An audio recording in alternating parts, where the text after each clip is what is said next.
just remember, Rich has got to get through this in, I don't know, 20 or 30 minutes. This isn't the Kenny show. Don't go consuming all the oxygen in this room with your constant jibber jabber.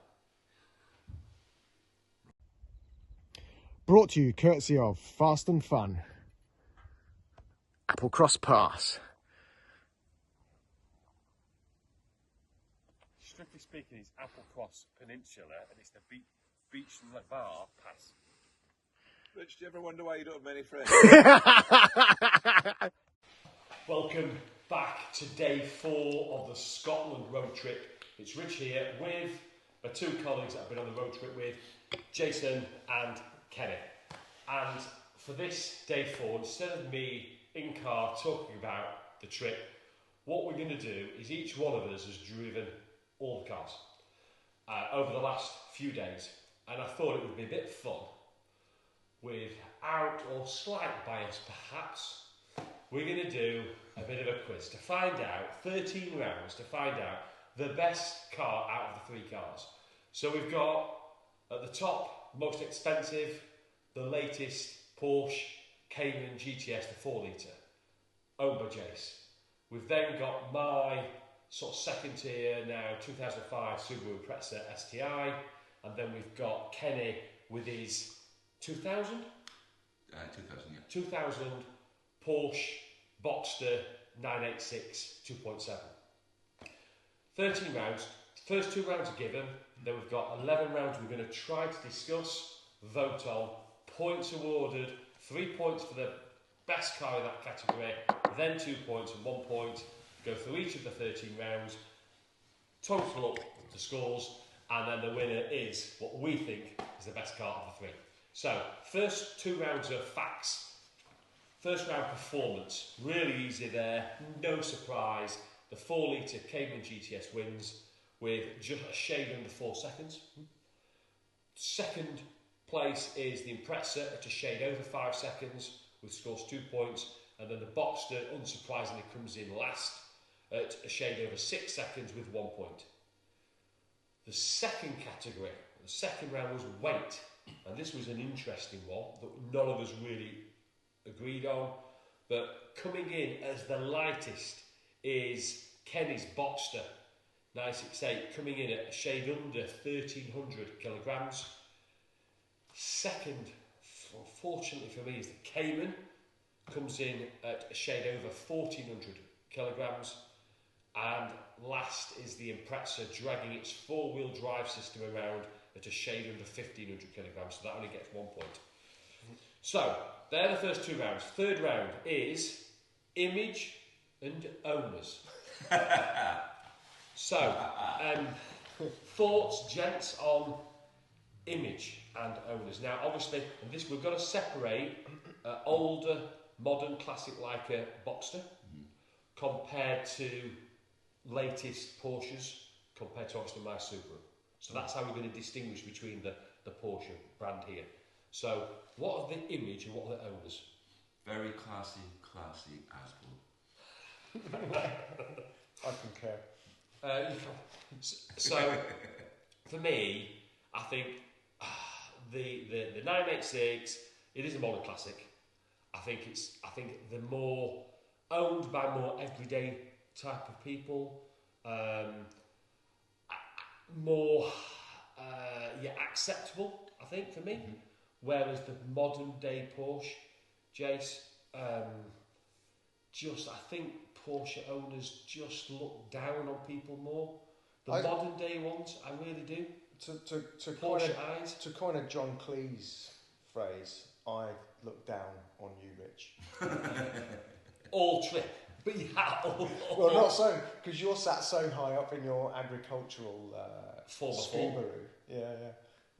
No, I think the 986 and the age that it's at now, like I say, it's a modern classic. I think it's owned by enthusiasts and people that are passionate about the car. Some so, some not, prepared to get their own hands dirty working and fettling on it. Yeah, they're pretty relatively cheap and easy to work on and maintain. Yeah, very much. I should imagine the Scooby, community pretty similar, although there's perhaps some more technicalities with the 4-wheel drive, turbos, etc. So they're going more to specialists. Yeah. Modern Porsche, generally they're still under warranty, even if you're buying used approved. So it's people that are, and I appreciate I'm here in that camp, but it's perhaps a bit more image conscious and looking more for the badge than the car itself. I'm not saying everybody, and I appreciate that's going to encourage an awful lot of comments back. I want views. I mean, I think modern Porsche owners have eyes for Porsche's owner. I really do. And I think they look down on other brands. If you, a Ford RS owner. Yeah, I think it's probably a big sweeping generalisation. There's always exceptions. It's got to be, because it's just a simple round. If someone walks up in a 968 Boxster, actually, do you know what? I'll go speak to the guy. If they rock up in a new 911, new Cayman, I just think, do you know what? You're probably just going to talk about your car. He's only interested in his car. He's not interested in anybody else's car. I think there's a bit. It's a bit like this week, then, really, isn't it? Because I've only been.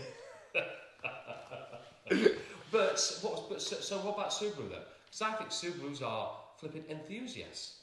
See, my take on that, you said about the 986, about the, you know, where we are with Porsche, the image of the Porsche. I think the 986 has now been bought by, as you say, enthusiasts, guys who want, or people who want maybe the first tread into Porsche ownership, people who want a convertible car. And we're now looking at the same people who are cross-shopping between that and an MX-5, because you're looking at, you can pick them up, ropey ones for 3k, good ones for 5, 6, 7k. So this is now a starter car for a lot of younger people getting into a convertible, and they're not necessarily looking at Porsches, they're just looking for something that's going to handle well, and the kudos to the mid-engine 6-cylinder. So I think an awful lot of people are buying the Boxster, or that era of Boxster, as a step into their first proper sports car. It's a mid-engine convertible, it's a sports car, it's not a hot hatch. So I think there's an image of people who are, you know, petrol heads or becoming petrol heads, and this is their first foray into that. And then there are people like me, a little bit older, who can afford... A little bit older. A lot. Tiny bit older than you. Tiny bit. Yeah. And younger than Rich. The people that can afford... People that can afford a second car, people that can afford second or third car, and they want a little convertible tucked away in the garage. And so I think there's a large demographic of people buying them as toys as well. I agree with what you're saying, that a lot of modern Porsche owners can't see beyond Porsche. Nothing really exists beyond Porsche. Yeah. And there's a level of disdain for anyone that doesn't have a Porsche or drive a Porsche. Subaru, my take on this. Because I agree everything you've said so far about both cars. The Subaru, I think, again, it's a similar, you're attracting a similar target to the Boxster, whereas people who are wanting like a hot hatch, but maybe not the hot hatch image, something fast, accessible, and they have got a reputation for being very fast and pretty easy to drive. So I think a lot of younger drivers are buying it as their first foray into a really fast car as well, and less older rally enthusiasts, because rallying is the Subaru era and rallying is a long time ago.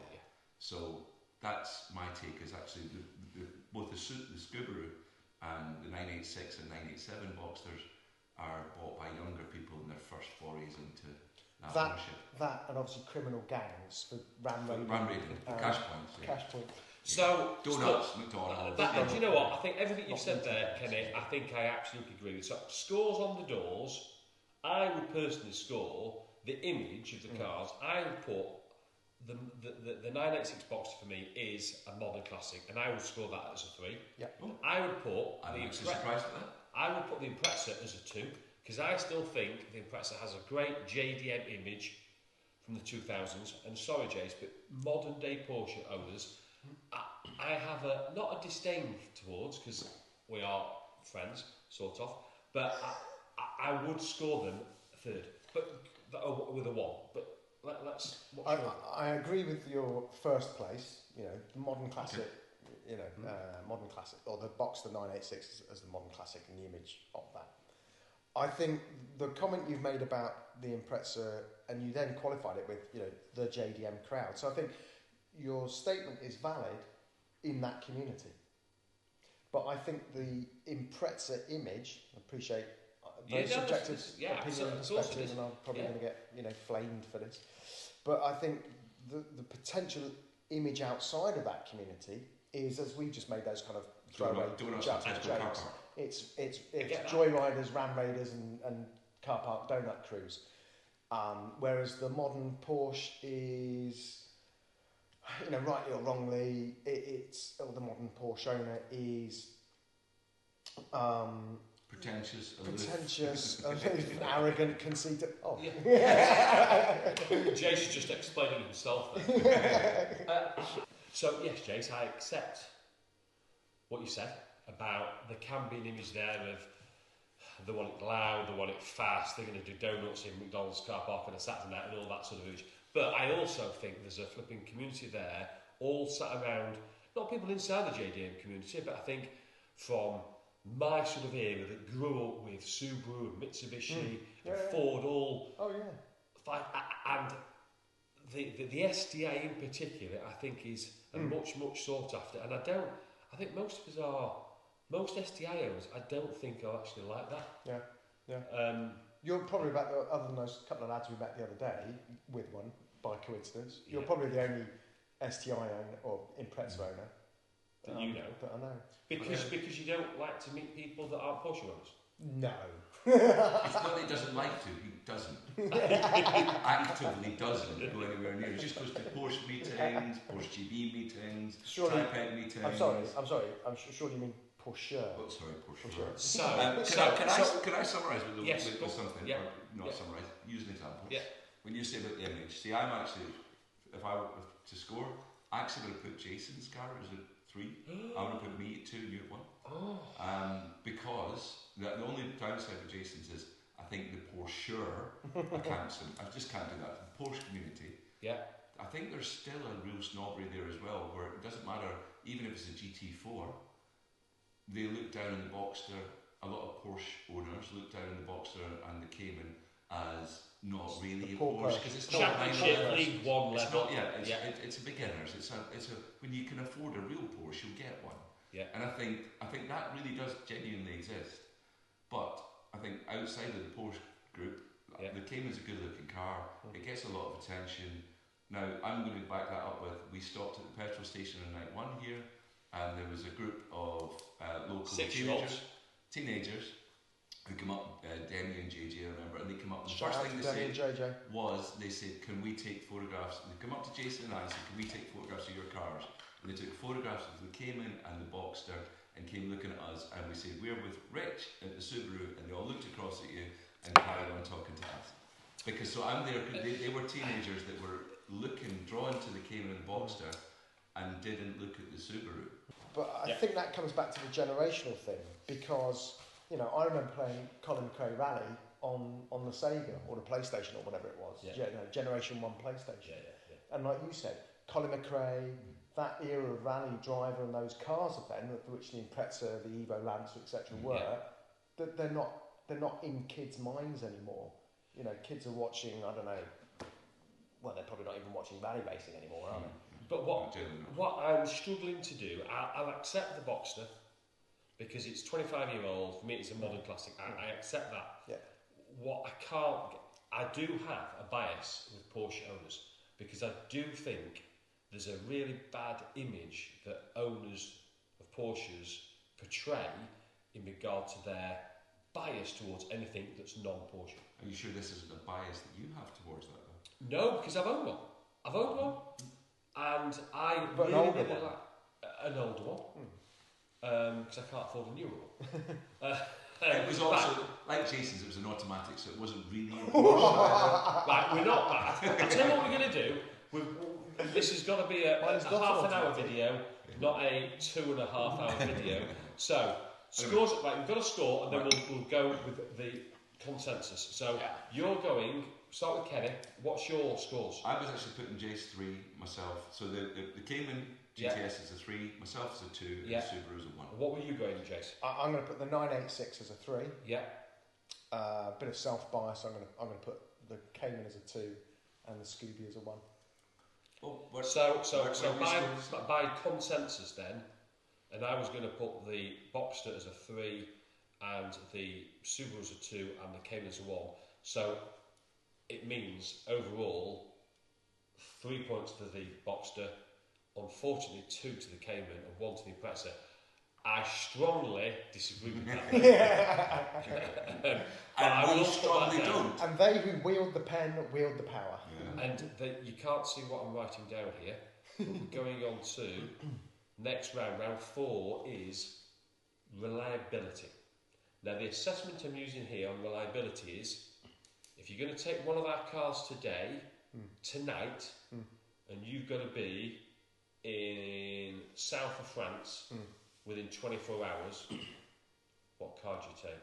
What are you so confident it's going to make the journey? I think it's dead easy. Yeah. Although, to be fair, we've done an equivalent journey distance over the last 3-4 days of you and I coming up here. And you... How many warning lights did you get, Jason? None. How many did I get? None. Rex, how many warning lights have you had? When did you have to stop today and say, lads, I've got a trouble, we need to shut down the engine, start again? That was just a minute. Oh, was it two warning lights? And while you were warming up dinner, how many knocking noises and things were you telling me about? Yeah.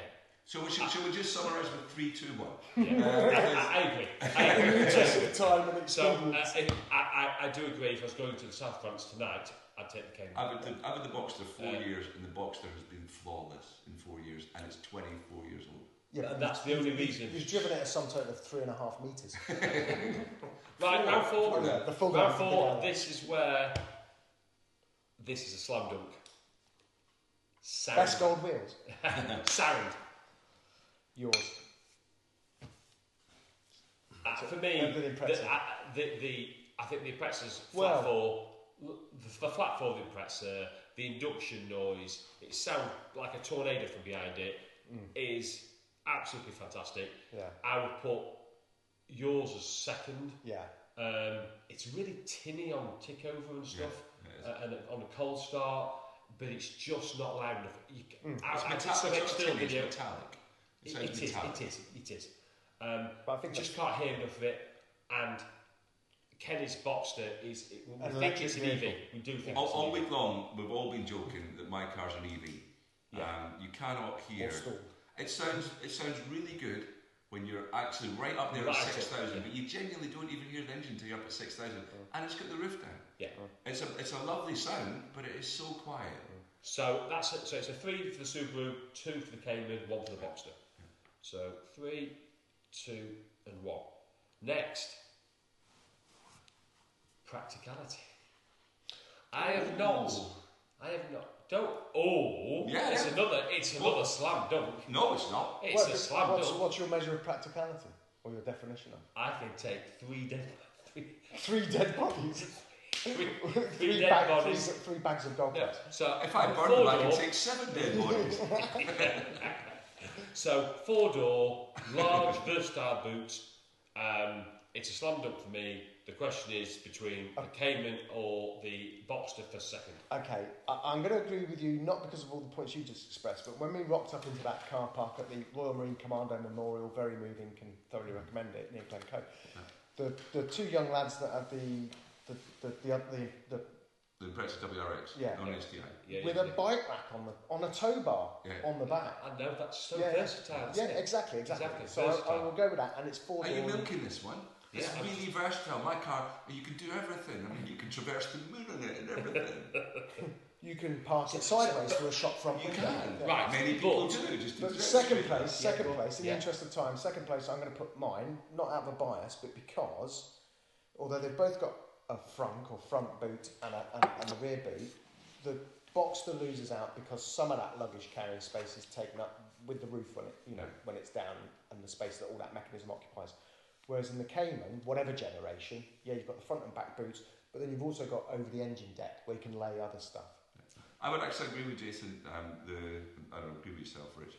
The only difference being, I was always slightly disappointed that the Cayman is not that much better than a Boxster, and the Boxster rear boot actually I think is a better shape than yours. Because I don't really know why, but I think the actual compartment itself is a better shape for taking cases, etc. where the Cayman does win, as you say, is you can lay things over the top of the engine, where I put the... But it's actually pretty close. So let me add my view on it. I think the challenge for me would be, in these two, is a 6 foot Christmas tree. I can take it in mine, no bother. No bother. I've had a Christmas tree in mine. So how are you going to get a 6 foot Christmas tree in the Cayman? And rat strapping it on the roof is... As you know, Rich, I've got an old house, 12 foot, 13 foot high ceilings. I take a 12 foot Christmas tree in the Boxster. No, you haven't. I could though. Yeah, sawed in half and put in. I will go with the Cayman in a second, but I wanted to say there is advantages of having a convertible. Yeah. So we're giving three for the Subaru, 2 for the Cayman, 1 for the Boxster. Yeah, fair enough. 3, 2, 1. Next up is ownership costs, total ownership costs. So this is depreciation or maybe appreciation, it's servicing, it's repairs, it's the whole experience of owning the car. 3, 2, 1. What order? 3, and I don't know with you two. You can deal with that. I think, yeah. I know I got a really good deal with that car. It's a very well looked after Boxster that had been in one family from new. Lived in the south of England, had the roof down the majority of his life, hadn't really been out in the rain, been well serviced. But that car is probably worth more, well, it's definitely worth more than I paid for it 4 years ago. And in the last 4 years, it's required brake disc and pads and tyres, which any car would, and that's it. And it's been ultra reliable, and it's economical. It's really simple to own. Yeah, I agree with all that you've said. A big part of why your running costs have been so low is because you haven't actually. I've only done 5,000 miles in 4 years. Yeah. So, but if we're doing literally, comparing one to the other in terms of how we use them anyway, then I've got to agree with you, because also parts themselves now it's in a car of an age where you're not going to get a Porsche for an OE part unless it's something you can only get from Porsche, when you can get just as good or better quality even aftermarket. I changed long distance pads when I got it, and the great thing is when you're running around in a £5,000 car, you've got no problem in changing the distance pads yourself and worried about invalidating warranties or anything. And it was £300 for a full set of OE discs and pads for my car, which is cheaper than probably a Fiesta. My car, and that was 600. Right. So it's basically double the price. And did you do it yourself, or did you?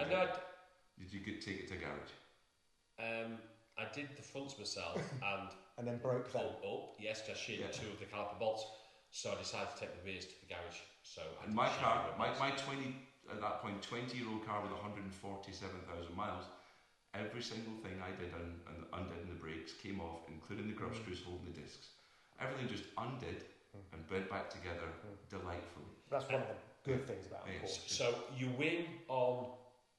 You got maximum for the reliability, and you know what, you can drive your car tomorrow or tonight to South France. The negative is buying such a new car. Yes, you've got that assurance of it being utterly reliable, or you hope. You haven't got the assurance. But you are.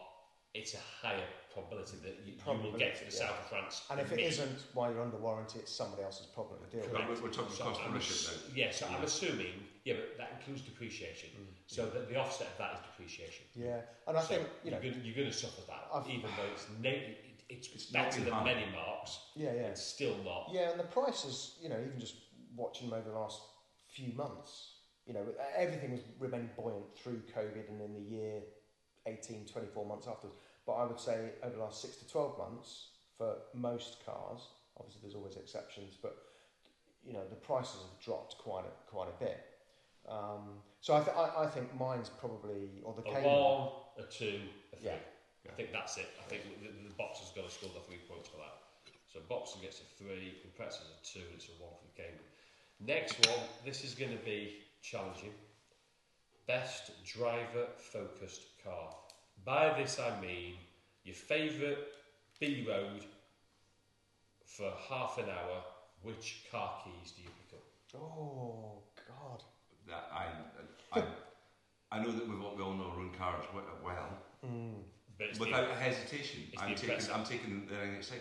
No. I'm taking the 986. Oh, Kenny. Your car, there is nothing, there's no feeling in the steering at all. The steering's it's not totally great. aloof.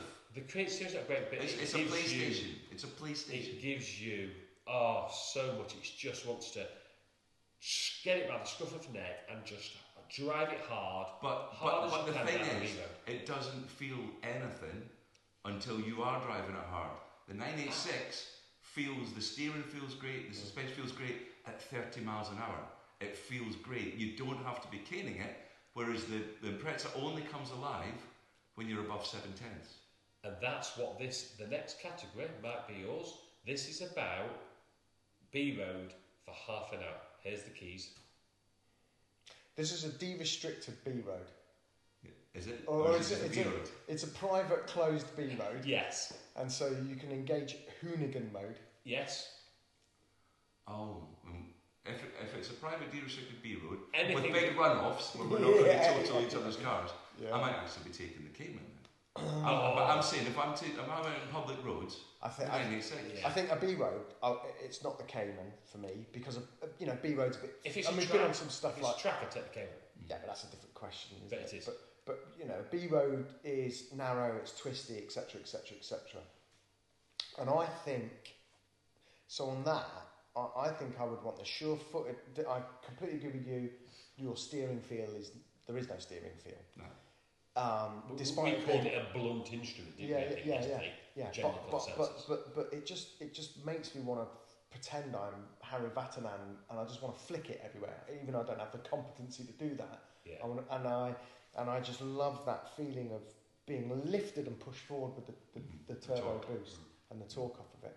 So for a grin-inducing 30 minutes down a private closed B road, and assuming somebody's taught me how to do Harry Vatanen flicks, I'm taking your car. And what's second for you? And then we'll go back to Kenny. Favourite B road, I'm going to take the Boxster because I'm sure we'll come to this at some point, but you bought a Cayman yet? the mechanical interaction, the steering feel completely, the flow of the car over everything, and the physical interaction with manual gear change and everything. Yeah, and heel and toe in, rev matching and all that. Okay, good. Go on, Kenny. Actually, to be absolutely honest with you, if it was going down for a B road blast, unrestricted, etc., I will concede because I really did enjoy driving the Impreza despite the aloofness of the steering. Yeah. And it's the only car of the three that literally goads you into going fast. Yeah. I would take the Impreza. Right. But I would follow it with my car because, and one of the big selling points for my car and yours, but mine especially, is its size. The Cayman on a B road feels like a big car now. The Impreza doesn't. Well, it is. The Impreza doesn't, and the Boxster doesn't. Yeah. But for me, I'm very close second behind you because my car has got so much feel, and as you say, it flows along the road even better than yours. Yeah. Yours gives you utter faith in its traction. Yeah. And you can't really feel what's going on, but you can feel that it's got it. You can feel the car's all over it, but you're not really getting a huge amount of interaction. You feel the Boxster's all over it, but you're getting much more feedback through all of it. So I've got a bit of a dilemma. I would take the Impreza. I just think it's the car that you can pick up and throw it down and hustle along. And just what you said, it's the car that goads you to go harder and harder. Second, I want to say the Cayman because it's so fast, it's so competent, it's so quick. But the issue I've got is that means the Boxster's third. The steering and handling of the Boxster is the best of the three, full stop. Yeah. So how can I possibly put that third? That's the issue I've got because yours is a little bit digital, a bit too modern for me. Yeah. The Subaru's a bit of a blunt instrument, it'll go, but yours has got the I think brilliant so we just handling. put mine second then. So I'm going to put, I am. So I'm actually, although I love yours on the B road, I think I've got to put the Boxster, but I'd still take the Scooby. Out of the three cars though, Jason's was the only one that I was apprehensive about driving on the B roads, and part of it is not just the expense. It feels a big car, quite a bit bigger than both the 986 and the Subaru. And on B roads, that matters. I agree. And I think, bear in mind you said B road.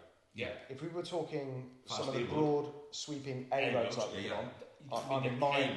Cayman's number one. Then I'm probably in yours. But we're not, because I've got to try to get my score back up. So it's 3 for the Impreza, it's 2 for the Boxster, that's right, isn't it? Yes, and 1 for the Cayman. Yeah. Right, next one is similar but different. The best daily driver. Mine. Jason. Cayman. For me, If it's a daily driver, it's a PDK. Or you could only have one car, and the one car was a choice out of the 1, 2, 3.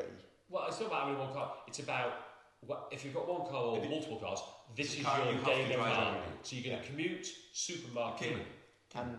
Cayman. Yeah. Number 2. I would take the Boxster still, because actually the amount of feel and enjoyment I get, and it's got 2 big boots. I use the Boxster a lot. Bear in mind that my kids are now university age. So the Practicality, the Boxster has me completely covered. And we already covered Practicality anyway. Yeah, so I'm not going to mark it up or down to Practicality. No, but I mean, the Boxster is actually a perfectly... It's utterly reliable.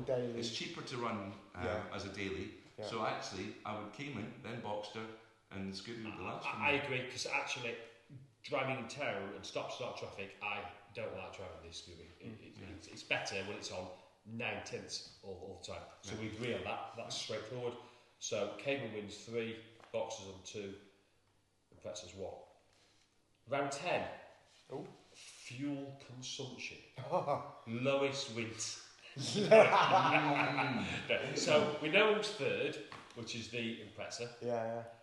But on this point, before we came on the road trip, I think there was an expectation that I was going to have half what these guys had in the Cayman and the Boxster. That's not been the case, has it? No. Mine's been much better. Probably yours has been worse. So, average, what have you guys averaged in both cars, roughly, over the few days? Over the few days, you go first. You've driven more miles. I should have looked at the trip computer to see what it's averaged over the whole 1,000 miles or more that we've done now. I don't know, but like today, I think I saw it was saying something like about 23.9, 24 point something out of today. Right, and what do you any idea what's yours been averaging? On the run-up we were averaging 34. Everything it was got down into those 23. I think I've been averaging about 28, 29. So high 20. So that it seems right to me. Probably it's a 3, a 2, and a 1. Well, but yours is good for so economy, isn't it? When it shuts down cylinders. Yeah. So if we've gone and done the same 1,000 miles or more in total, I think mine would have the better overall average economy, because on the motorway coming up, I'm getting 38 to 40 to the gallon. Wow. And the best I've ever seen in the box is 36. And that was again a steady run. When I bought it down south and took it home, I ran up because I just picked it up and I was just enjoying the roof down, sitting at 70. I came all the way back up and averaged 36 in the first trip home. So it's actually, for a 24-year-old car, I think that's amazing. And 153,000 miles this car's done. So, I mean, I suppose we could have done this by facts, I suppose, on the internet. But so what we're going with here then? 3, 2, 1. I think Jason's the most economical because of the ability to be really economical, especially when it. And even on it, his is still the most economical of the three of them. Not by much over mine, maybe only a mile per gallon better than mine. And mine is maybe 4 or 5 miles per gallon better than yours. Okay, I'm up with that. Let's go to round, what we're on now? 11. Round 11, 12, 11. I was just in that for the Scottish 11. Of the inside, the cabin. Cayman. 3, 2, 1. It's easy, isn't it? Yeah. I like the super interior, but it's that shiny plastic. It is. It's shiny. It's typical Japanese 2000s Boxster. It was nice in its day. It's just showing age. Yeah. Showing age, but it's still a nice design. It is. And it's better than the Subaru for me. And I would say it is showing its age, but I think it's aging gracefully, and I think it's an interior that looks better now than it did. No, I was going to say it looks better now than it did 5 years ago. Yeah. Okay, yeah. I think it looks like a modern retro But I know modern that classic interior. for a basic 986, that one was well optioned. That one's got the full leather interior, so it's got leather dash, etc. So it was, I think it was originally a Porsche demonstrator, so it was quite highly optioned. Yeah. So that does lift the interior. It's got the sport seats. And the seats look, they're in great condition, aren't they? You can't believe it's done that well. And certainly when you said about the interior, Jason and I changed the gear linkage for that from his 987 that he had at the time when he upgraded to a short shift kit. And everything that I undid, taking out the centre tunnel, taking everything out to put the newer shift kit in. Everything undid, no problem. Nothing broke, none of the plastic snapped. Everything went back together, no problem. I've had a lot of Mark 1 MX5s. You've had Mark 1 MX5s. NAs, you know that you do that. Things shatter. Yeah, absolutely. And nothing shattered. That's it's Germanic 24 years old build and nothing broke. Isn't it? Absolutely. So we've agreed it's an easy 3 because it's so new and it's so. I mean, the inside of the Cayman is a beautiful place to be. If you're doing that drive down tonight to South France, it's not only just potentially economical and it's reliable.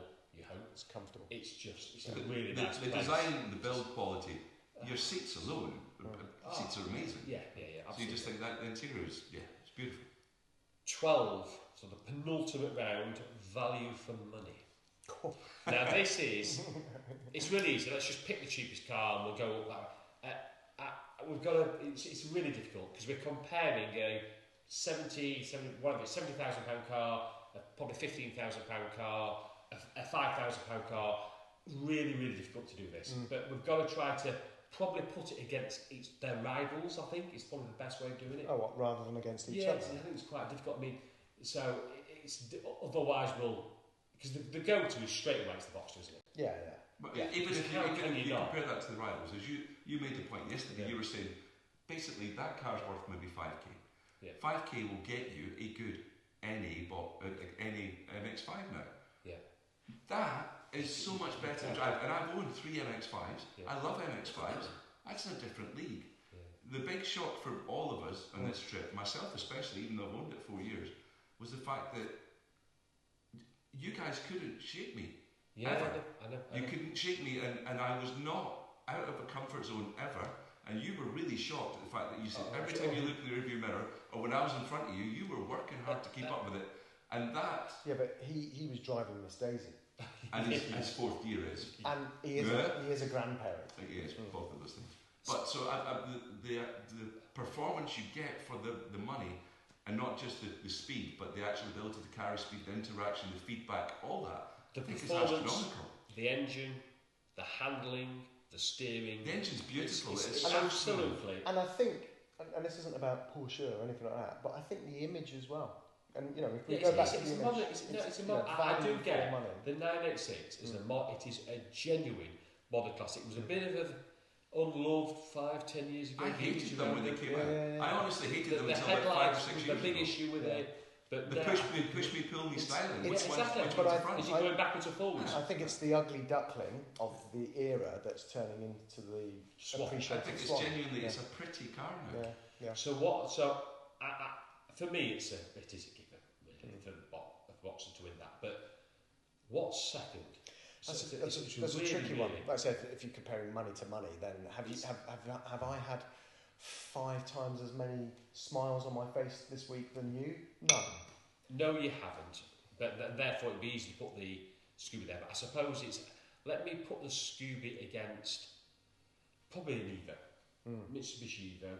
They are the cheaper car, the Imprezas, because there's more of them. I didn't know that. Yeah, they are. For the comparable car, Evo 7, Evo 8, you're now probably 15 to 20. There'll be an extra probably 5k on my car. So I think if you want a 4-wheel drive, 4-door sports car from that era, it's definitely the Mitsubishi Evo, and the Evos are more expensive. So I think the value for me is in the Impreza. Yeah. I thought the difficulty with your chase is what's your Emira is probably V6, which I think are okay. It's always dependent upon the options, and you can go mental with Porsche on the options list. But if you were comparing base GTS 4 to base Emira, what are the prices then? I think the Impreza is slightly more expensive. I think if you're going with the V6, certainly. Yeah. If you're going with the AMG engine, but then you're comparing that to a 2.5 S. You've got to go with a V6. I think yours is actually cheaper than the Impreza. Yeah. And Porsche residuals are very good. Yeah. They are, but as we were talking about the other night, the Impreza is just such a stunning car to look at. It looks like a baby supercar. The Cayman platform now, even in the the new 718 shape and form, it's looking a bit boring.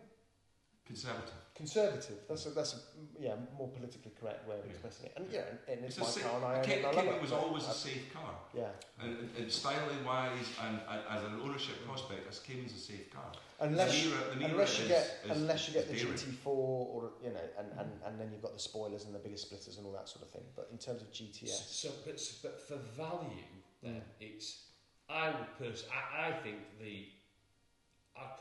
it's difficult. I think the performance that the Cayman GTS and GTS form, Jason's car, and I've not driven Jason's car on track, but I've done the Porsche Silverstone experience. I've driven Boxster GTSs with the 4-litre Boxster GTS on track. His car is an absolute weapon on track, and for the money you're paying, it's phenomenal. I think a £70,000 car with that level of performance, that level of grip, that level of interaction, as much as we'll all discuss the fact that once again there is no feedback loop in the steering. The steering is very precise, but there's no feedback at all in the Cayman either. I would say very little feedback. It's a modern digital. It's a modern accurate, good steering system. Take that out of the equation. The adjustability in his car on track, etc., just using the throttle, is immense. His car is for the money, I think, is an amazing track car. Yeah, well, but it isn't a track car. The GT4 is the track car, and the GT4 But you use it for Europe and road trips. And track. You use it for track. Yes. It's a great all-rounder. You can do what other is there? We've talked about the Impreza. We think the Impreza is more expensive, and it would not be as practical for a Europe trip because it hasn't got the same amount of luggage space. Yeah. So if you're going away with someone, a partner or whatever, and you're taking a week's or 10 days worth of clothing, luggage, etc., I'm sure there's lots of Lotus owners out there that will disagree with this, but you're simply not going to be able to take as much with you. So you're making a case there that actually base price is what, 65? Was it 65, 70? For what? For a Cayman GTS? It's about 73 now. Is it? And then you got options on top of that. Yeah. Cigarette lighters, central locking. So you want handles on the door. So it's a really difficult one to put what comes second, what comes third. Because we're putting yours probably better value than the Impreza. I think the Impreza is better value than the Evo. How do we decide? Or do we actually just split this now 1.5 points each? Is that the easiest way to do it? I think it's really tough. Yeah, I'd say this is probably one of the toughest ones, really. Yeah, so right. I think let's do that. Let's do that. The Boxster wins that round, definitely. I think clearly, and then we'll give 1.5 Cayman and 1.5 Impreza because I think they're both good value in their category. That's what we've got to score against. Good point. The final round then is what is the best cool feature? One feature from each car that you think is a really, really cool feature. So we'll start with Kenny and the Boxster. Well, you said it earlier, and it's the most obvious, cliched reason ever, and it's one of the main reasons I bought it, though. Yeah. I think I've genuinely got so much more out of the last 3 days than you guys have, because the scenery, as you know, is absolutely epic here. I had the roof down, bar 20 minutes on day one. 20 minutes of having rain shut, or really heavy rain, when we were going slowly, I had to put the roof up. Above 20 miles an hour, it doesn't matter how heavy it's raining, you don't get it. I've had the roof down the whole trip, and I have seen everything. Just a more sensory experience. The experience is so much better. I kept saying to you guys in the walkie-talkies, oh my God, look at those views. Yeah. And then I realised that I'm actually looking at the views out the left, over the top of my left window, where there's no roof. Yeah. And I'm seeing the big cliffs and the hillsides, and thinking, you guys aren't seeing those. Yeah. So the fact that my car, you can pop the roof down, and because it's got the later model roof fitted, because I changed the roof on it, right. So it's got a lined roof, so even when the roof's up, it's actually not bad, it's not that noisy, it's perfectly comfortable and fine. So you've still got, it's completely watertight, etc. Okay. But you pop the roof down, and the senses, the assault on your senses from having the roof down is, I love it. Okay, so you got that. You put a really good strong point across there, Kenny. Right, I was going to say, and I'm already hearing the audible eye roll from both of you. Don't you dare say Don't say, if it's a 3 or 4 letter Porsche acronym and it started with P. All the Porsche acronyms start with P. Or the for sure. Porsche. So I was going to say, and I'll give you the rationale why I was going to say this briefly. But then you don't. Don't forget, this is not a Jay's show either. Yeah. Well, if you let me finish my point, we'll move on to the Rich show. But I was going to say the PDK because. So what does it stand for, PDK? Porsche Doppelkupplungsgetriebe. Porsche double clutch system. Is that what? Okay, yeah, cool. Yeah, okay, I didn't know that.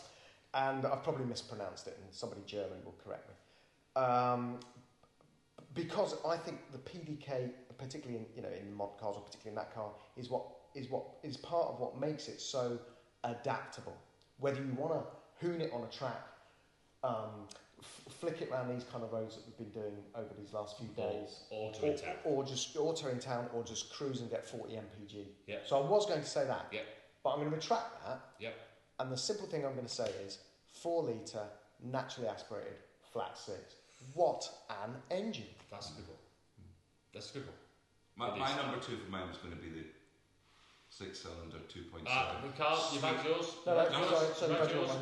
So 4 litre normally aspirated because it's cars nowadays getting turbocharged, getting smaller. And it's not that I've got anything against turbocharged cars at all, but it's just. Apart from blue ones. You're not. With gold wheels. How much longer are you going to get large capacity? Yeah, I get that. Normally aspirated engines. Yeah. Mid-mounted. With the position of it, but it's just it's a 4 litre flat 6. And notwithstanding the point we made earlier that the car does not make enough noise, and you can blame the GPFs and all that, and that can all be overcome with some minor mods, etc. But when that engine is on song, over 6,500, it is glorious. Yeah. Okay, that's a really good point. I think I thought I had this round nailed down. I'm now nervous because I think both the convertible makes a really good case, and more so having experienced it for the last few days up here. Your comment was constantly, you still get that roof down? Yeah, it was. And Jason, I absolutely get the non-aspirated 4 litre flat 6. They're dying. They are, and for me, they're one of the last of the generation. So I've gone a bit more techie because I've gone to something that very, very few cars have. The DCCD, the driver's controlled centre differential. So this is... You were always adjusting that, weren't you? That doesn't have a P in front of it. Yeah. Did you touch it once in the last 4 days? In fact, is that the button you told me not to touch? Yeah. In case Does it even work? Right. Isn't that the one that threw a warning light up today? This is why I invite them onto the channel and let them all have their own time to put across their case. And then as soon as the Subaru driver starts talking, I get lynched by both of them, and I've suffered this for the last 4 days. So the DCCD, for those that don't know, it's both a button and a scrolly switch at the side of it, that adjusts the amount of power to the front or to the rear, or you leave it like most of us generally do in auto. You have got the ability to lock the diff as well if you're off-road. I think it's a really quirky feature. Where I lose a bit of kudos is the fact that if you did generally challenge me in near 3 years of ownership, how many times have I actually adjusted it? Never. Can I just say? But it's a cool feature. Can I just say, I've got that exact same button in my 2012 Kia Sportage 2 litre diesel. It's a centre diff button. What's so special about that, Rich? I can't come back on that. So for me, let's go through now. And the Kia's got a better image as well. Yes. I really want to go with the convertible, but do you know what? I'm not going to. I'm not going to because it's not cool. It's common. I am going to go actually with the Cayman first because I think for a modern day, 4 litre normal aspirated weren't uncommon 10 years ago. They're becoming less and less common now. So I'm going to put that as one. I'm sorry, Kenny.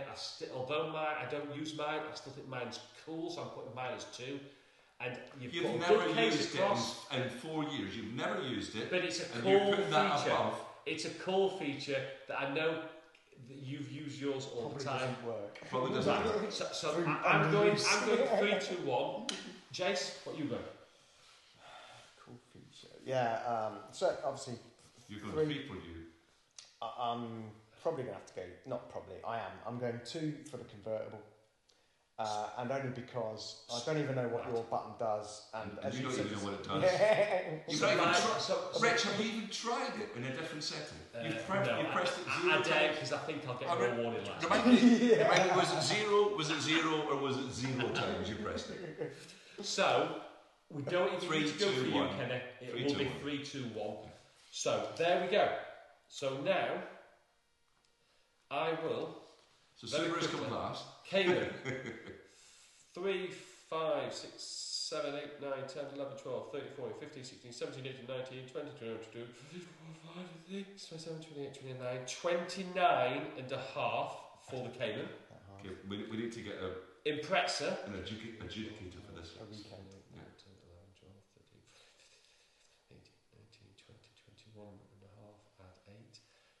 21 and a half. What did you get? 29 and a half. And the Boxster. 1, 7, it must be big numbers. He's gone quiet. He's building the sense of anticipation. 27. No. We've all said this week actually that we reckon the Boxster was. So to tell you the truth. And we're going to conclude this now, but the real surprise, I knew the roads were going to be great. I knew the company was going to be shit. But the Boxster for me, if I had the vote of the car that surprised me the most, I knew the Cayman, it was going to be a great car. It was always going to be a great car.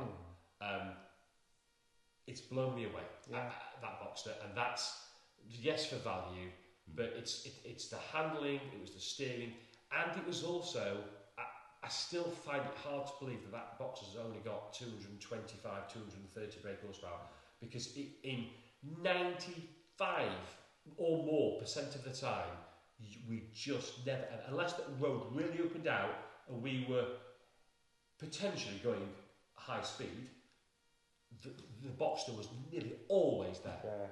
It really has. Thank you guys for watching.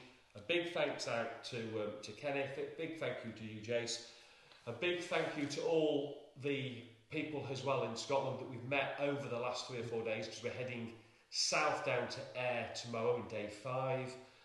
It has been absolutely epic. The roads are fabulous. The people we've met on the journey have been fabulous, including some gentleman called Jimmy in Applecross earlier today that was telling us about some legendary cars that he currently owns, including Clio V6s, Ferrari F50s, Ferrari Dino, Dino, and many, many other cars. Been an epic time. The roads are brilliant. I would highly recommend anyone that's not been and has been thinking about coming up here to Scotland, then please do. The roads up here just cannot be beaten by anywhere else in the UK. Thank you for watching, guys. Another video coming up next week.